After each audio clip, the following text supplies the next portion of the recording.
The replication of DNA begins at a sequence of nucleotides called the origin of replication.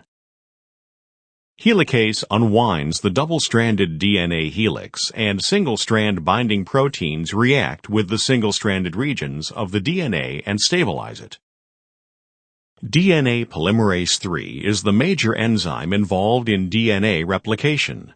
DNA polymerase III can only add a nucleotide to the 3' end of a pre-existing chain of nucleotides, and it cannot initiate a nucleotide chain.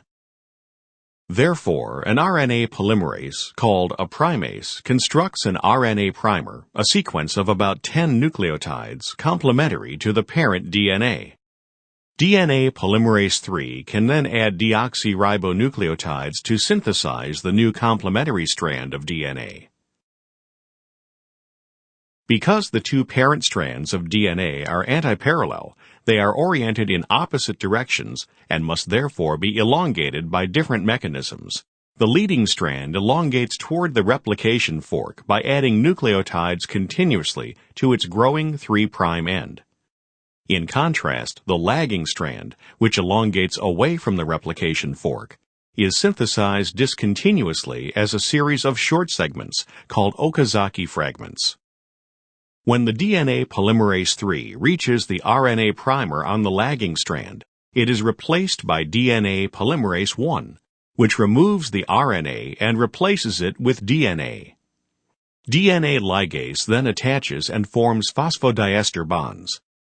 The DNA is further unwound, new primers are made, and DNA polymerase III jumps ahead to begin synthesizing another Okazaki fragment. For simplicity, DNA polymerase III has been depicted as separate units, one acting on the leading strand and the other acting on the lagging strand.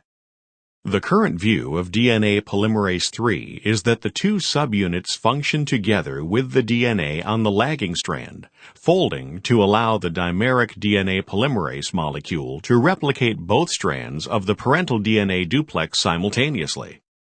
Proteins other than DNA polymerase III are not shown.